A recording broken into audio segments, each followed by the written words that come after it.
Case 623 by Danny Yu. Chapter 54.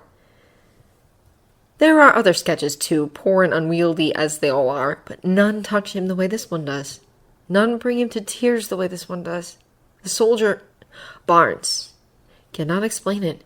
He knows what he knows and feels what he feels and has no other framework for anything. Tony managed to swoop down just in time to EMP the helicopter Rogers obviously planned to appropriate. Wow, he heard himself say as Rhodey touched down beside him, and he was all too aware that this was the best way he knew to keep all of this at a distance, to keep himself standing and functioning even as fear and anger and hurt rattled around inside him. It's so weird how you run into people at the airport. He took a breath, let his faceplate retract. Don't you think that's weird? Definitely weird, Rhodey said, and something in the steadiness of his voice, the way he let Tony have his quips and dumb jokes, was so grounding and so reassuring that Tony felt immediately stronger, more determined. Hear me out, Tony, Rogers was saying. That doctor's the psychiatrist. He's behind all of this. Tony didn't respond, knew that Friday would send that bite of data home for Joe to deal with. T'Challa all but hopped in then, and Tony couldn't help the shudder of unease that ran through him. Tony had known T'Chaka at least a little, and had liked and respected the man more than just a little, but he knew next to nothing about the son except that he was younger than he preferred to appear, and had just lost a parent. He was volatile, highly skilled, and had personal beef with at least one person on Roger's side. Tony wanted desperately to keep this from escalating, from getting out of hand. T'Challa, for all that he was supposedly on their side, might be the biggest obstacle to achieving that. Captain! T'Challa said, his thick accent prominent even in that single word. Your Highness, Rogers responded, and seemed so annoyingly cocky it made Tony want to grind his teeth. But then he supposed that was just Rogers, it was or he was. Tony hoped he had been a bit more toned down before the serum, or Erskine really had been an idiot with no people or observation skills. Before that whole thing could get even further, Tony jumped in to interrupt. Anyway, Ross gave me 36 hours to bring you in. That was 24 hours ago. He took a breath, looked at Rogers, and willed himself to believe he could still talk some sense into the idiot who denied 117 countries just because Ross was the one presenting the deal. Get your elbow brother out. You're after the wrong guy, Rogers said, and even now there was less frustration in his voice than relaxed confidence. How had Tony never noticed how creepy that was? Your judgment is askew, Tony said, and he could feel all the frustration missing from Rogers' voice and features roll through his own body, making him boil and freeze in turn until he had to take several deep breaths just to make sure he wasn't speaking through clenched teeth. Your old war buddy may not have set off the explosion, but he killed innocent people yesterday. And there are 5 more super soldiers just like him, Rogers said, and how could he still sound so damn imploring? I can't let the doctor find them first, Tony, I can't. Steve? And how the fuck was it that Natasha still, without a fail, still managed to sneak up on him? Supposedly she was on his side, yet Rogers seemed less surprised to see her than Tony felt. You know what's about to happen. Funny, she sounded almost sincere, almost as though she gave a crap. Do you really want to punch your way out of this one? Tony opened his mouth, but before he could say a damn thing, 2 webs shot through the air. One snatched up Rogers' shield, and the other tied up his hands. Adrenaline suddenly pumping like fucking acid in his veins, Tony flung himself around to look at the source, and there, all Alden and Far and all their relatives. What the hell are you doing here, Spider Leg? You're supposed to be babysitting. Here's with the kids. Peter floundered a bit even as he swung off his perch. Rogers' shield still held close to his body. Oh yes, May Parker is watching them, he said. I told her. Then he shook his head and focused his eyes back on Rogers. If you try to punch your way out, I'll punch you back. You killed my mom and dad, and then the moment someone tries to put you in check, you will go out and kill more people. I can't allow that. For a moment, Tony felt his chest clench in sympathy for the kid. Then he steeled himself, regardless of his sympathy and the utterly distracting worry he felt at Peter's mere presence. He needed to stay focused on the issue at hand, rather than let his supposed teammates keep distracting him from it all. 5 more like him, he echoed. You're talking about the Hydra soldiers in Siberia, I'm guessing. If that's your excuse, you really ought to rethink this whole thing. I blew that whole place up months ago. Roger's composure, at the very least, seemed to have cracked. Tony couldn't help but note that even Natasha looked startled. Rogers was looking back and forth between all of them before his eyes finally settled on Tony. A frisson of anger unspooled in Tony's chest at how that asshole had disregarded Peter's words, but he ignored it in favor of putting his attention on Rogers' reaction. You blew them!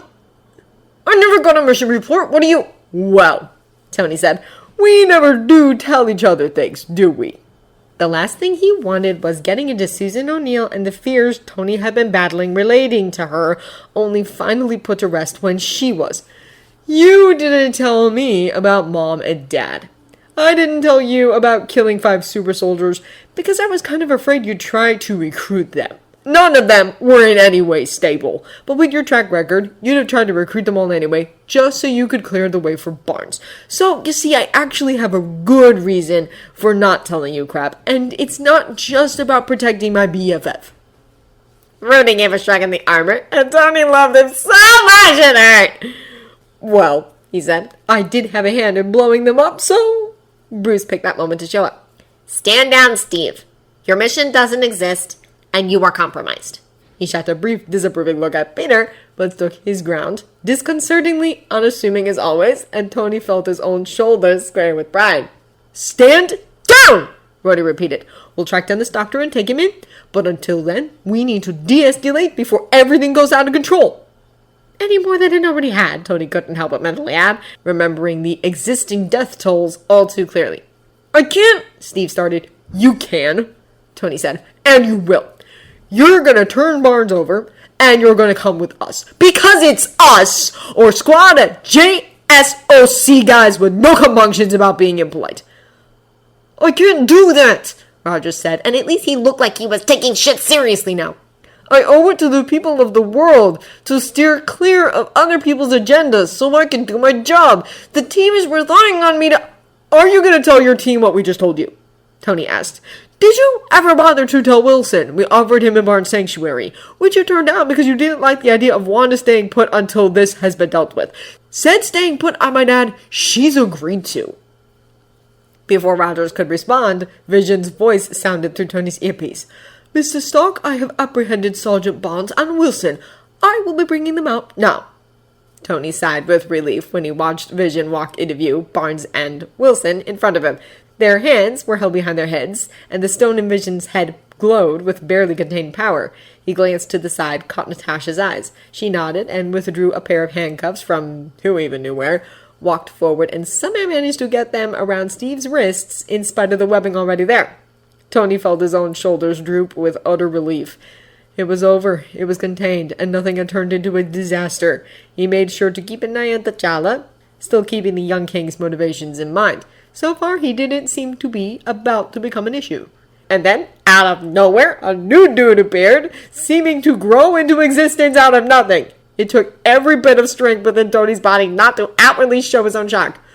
Listen, the strangely armored guy said. I'm sorry, Captain America, but it sounds like the job's already done, and I'm not going to risk going back to jail unless the whole world's at stake.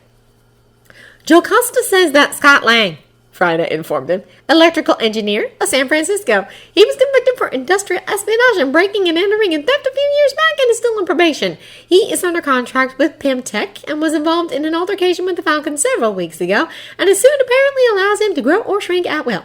Without uttering a word of warning, Tony lifted his hand and set off another EMP charge, frying whatever mechanics were inlaying suit. Natasha, quick as always to catch on, cuffed him too. Tony ground fought down the urge to rub his gauntlets on his face. Rhodey, thank fuck, had enough command experience to take this over from here.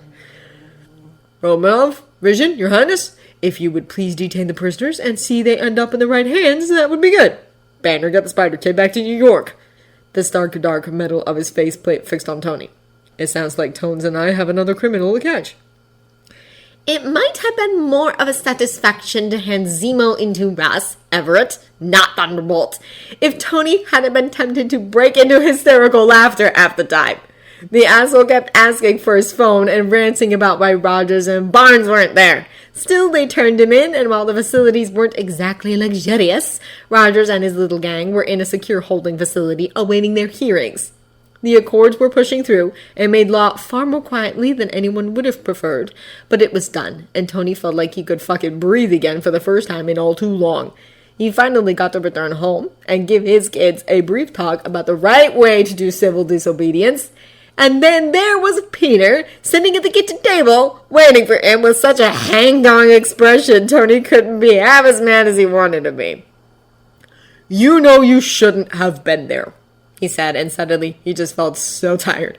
"We had the situation under control, and Rogers, Barnes, those guys are way out of your league. I'd like to think Rogers wouldn't have stooped so low as to hurt you, but at this point I honestly don't know anymore." Peter swallowed audibly. "I'm sorry, Tony," he said at last. I had to. He's hurt so many people already. I couldn't just sit by and watch as he took the law into his own hands. Not when he already... I just couldn't. It was the right thing to do, and I told Aunt May I had a project, so she watched the twins. She's good at it, I swear, but I've been reading up on the Accords, and he was wrong. I had to do something." Despite himself, Tony was oddly touched. He couldn't help but reach out and ruffle Peter's hair. "I know your heart's in the right place," he said, "and you've got better morals than any of us. But I need you to live and see 18 and 21 and 30 so badly I can't even... You have to take care of yourself first, and let us take care of the rest. You hear me?" Peter leaned into his Dutch, even as he let out a heavy breath. "I hear you," he said, "but I'm not sure I can do that. There has to be a reason I got these powers, and I want to sign the Accords, Mr. Stark." Tony squeezed his eyes shut and let out a long breath. "Okay," he said. He couldn't stop the kid, but he could at least do whatever possible to keep him safe. "Okay, I'll help you."